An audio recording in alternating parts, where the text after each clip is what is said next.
السلام علیکم ورحمۃ اللہ وبرکاتہ۔ معروف عالم دین مولانا جلیل احسن ندوی رحمہ اللہ کی مشہور و معروف کتاب سفینہ نجات کے باب دعوت اللہ کے کام میں برکت اور قوت بخشنے والے ذرائع کے ذیلی عنوان تہجد اور نوافل سے حدیث نمبر 341 پیش کرنے کی سعادت حاصل کرتا ہوں۔ بسم اللہ الرحمن الرحیم۔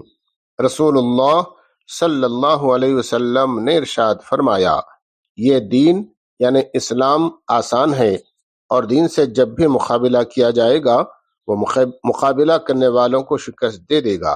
بس تم لوگ سیدھے راستے پر چلو، شدت پسندی اور غلو سے بچو، اور اپنی نجات سے مایوس نہ ہو، خوش رہو کہ تم کو نجات ملے گی انشاءاللہ۔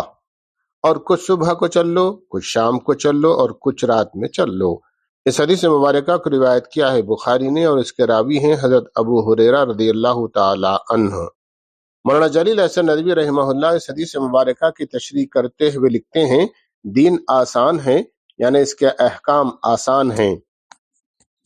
ہر شخص آسانی کے ساتھ اس دین پر عمل کر سکتا ہے، اور دین سے مقابلہ کرنے کا مطلب یہ ہے کہ دین نے جو آسانیاں دی ہیں اس پر بس نہ کرتے ہوئے کوئی شخص شدت پسندی اختیار کرے گا تو بالآخر عاجز ہو جائے گا، اور جو پابندیاں اس نے اپنے اوپر لازم کر لی ہیں انہیں نبھا نہیں سکے گا۔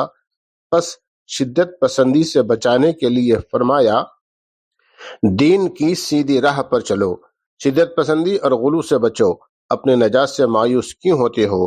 فرض نمازوں کے علاوہ کچھ صبح کو، کچھ شام کو، اور کچھ رات کے آخر میں نفلیں پڑھ لیا کرو۔ اس بات کو رسول اللہ صلی اللہ علیہ وسلم نے نہایت مؤثر انداز سے پیش کیا کہ مومن کی مثال مسافر کی سی ہے۔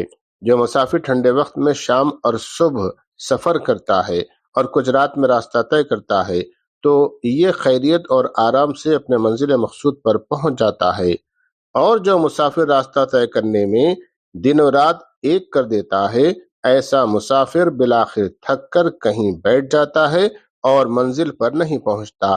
اس مثال سے اس بات کی طرف اشارہ کرنا مقصود ہے کہ مومن دنیا میں رہتے ہوئے آخرت کے سفر میں ہے، تو منزل مقصود جنت تک پہنچنے کے لیے ضروری ہے کہ دن و رات عبادت میں مشغول رہے، کچھ صبح میں، کچھ شام کو، اور کچھ رات کے آخری حصے میں نوافل پڑھ لے تو انشاءاللہ اپنے منزل پر پہنچ جائے گا۔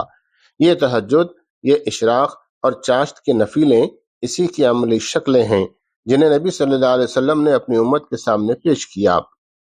یہاں یہ بات یاد رکھیے، یہ بشارت ان لوگوں کو دی جا رہی ہے جو اونچے درجے کے نیک اعمال کرنے کے باوجود اپنی نجات سے مایوس ہو رہے تھے کہ بھلا اعمال کی اتنی تھوڑی پونجی سے سلامتی کے گھر جنت میں کیسے جگہ پا سکیں گے۔